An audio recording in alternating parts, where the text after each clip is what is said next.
చేయూత, Vidya Deevena, input subsidy ఈ పథకాలకు సంబంధించిన డబ్బులు ప్రజలకు పడాల్సినటువంటి సందర్భంలో వీటిని ఆపేసింది ఎన్నికల సంఘం.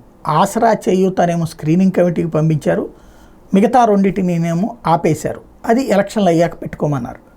ఈ నేపథ్యంలో ఇది అన్యాయం జరుగుతోందంటూ జగనే హైకోర్టులో పిటిషన్స్ వేయించారు. ఈ విషయం జగన్ నిన్న సభలో చెప్పేదాకా తెలియదు.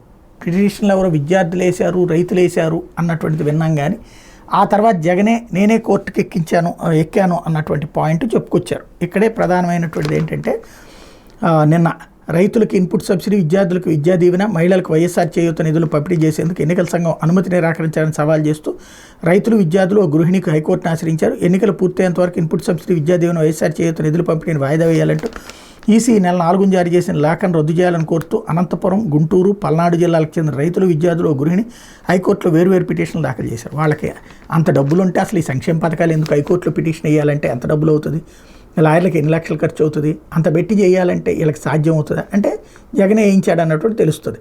ఇక్కడ విద్యా దీవెన కింద 610 కోట్ల రూపాయల నిధులను తక్షణమే పంపిణీ చేసేందుకు ఆదేశాలు జారీ చేయాలని కోరుతూ గుంటూరు అడవితక్కలపాడికి చెందిన లంక అరుణ్, పల్నాడు గుడిపాడికి చెందినటువంటి పఠాన్ సూరజులు ఓ వ్యాజ్యం దాఖలు చేశారు. అట్లాగే ఇన్పుట్ సబ్సిడీ కింద రైతులకు ఇవ్వాల్సినటువంటి 847 కోట్లను పంపిణీ చేసేందుకు అనుమతి నిరాకరిస్తూ ఎన్నికల కమిషన్ ఏప్రిల్ 30 జారీ చేసిన లేఖను సైతం రద్దు చేసి తక్షణమే ఇన్పుట్ సబ్సిడీ నిధులు పంపిణీ చేసేందుకు ఆదేశాలు ఇవ్వాలంటూ అనంతపురం జిల్లాకు చెందిన ఎల్లక్క గారి నారాయణ, గాజుల శ్రీనివాసులు మరో వ్యాజ్యం దాఖలు చేశారు. అంతేగాక చేయూత నిధులను పంపిణీ చేసే ఆదేశాలు ఇవ్వాలంటే గుంటూరు భారత్పేటకు చెందిన గృహిణి కె శాంతకుమార్ మరో వ్యాజ్యం దాఖలు చేశారు. మూడింటిపై అత్యవసరంగా లంచ్ మోషన్ రూపంలో విచారణ జరపాలని పిటిషనర్ల తరపున సీనియర్ న్యాయవాది సివి మోహన్ రెడ్డి, న్యాయవాది విఆర్ రెడ్డి, న్యాయమూర్తి జస్టిస్ ముప్పూడి కృష్ణమోహన్ కోరారు. ఈ అభ్యర్థిని మన్నించి న్యాయమూర్తి విచారణకు అంగీకరించారు. అనంతరం మధ్యాహ్నం 3 గంటలకు విచారణ చేపట్టారు. ఎన్నికల సంఘం తరపున సీనియర్ న్యాయవాది అవినాష్ దేశాయ్ వాదనలు వినిపిస్తూ ఎన్నికల కోడ్కు లోబడే నిర్ణయం తీసుకున్నామని చెప్పారు. ఇన్పుట్ సబ్సిడీ, విద్యా దీవెన పథకం కింద నిధుల పంపిణీని ఎందుకు ఆపామో కారణాలు కూడా తెలియజేసామన్నారు.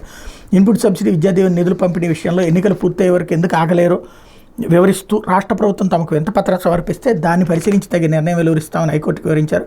అవసరమైతే ఆ నిర్ణయాన్ని పునఃపరిశీలిస్తామని తెలిపారు.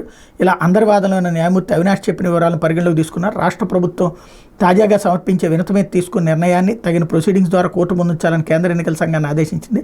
తదుపరి విచారణ గురువారం 9వ తేదీ 10:30కు వాయిదా ఇస్తూ జస్టిస్ కృష్ణమోహన్ ఉత్తర్వులు జారీ చేశారు.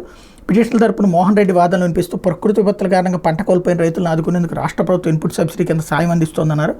ప్రభుత్వం అందించే ఇన్పుట్ సబ్సిడీ వల్ల రైతులు కోలుకొని తిరిగి వ్యవసాయ పనులు కొనసాగించేందుకు ఆస్కారం కల్పిస్తుందన్నారు. కష్టాల్లో ఉన్న రైతులను ఆదుకోవాలన్నదే రాష్ట్ర ప్రభుత్వ ప్రధాన ఉద్దేశమని, అందులో భాగంగానే ఇన్పుట్ సబ్సిడీ అందిస్తోందన్నారు. నిజానికి 2023 ఖరీఫ్లో కరువు వల్ల పంట నష్టపోయిన రైతులను ఆదుకునేందుకు 847 కోట్ల ఇన్పుట్ సబ్సిడీ కింద ఇవ్వాలని నిర్ణయించిందన్నారు. అయితే ఎన్నికల కోడ్ అమల్లో ఉండటంతో స్క్రీనింగ్ కమిటీ ఇన్పుట్ సబ్సిడీ నిధుల పంపిణీ కోసం ఈసీ అనుమతి కోరిందన్నారు.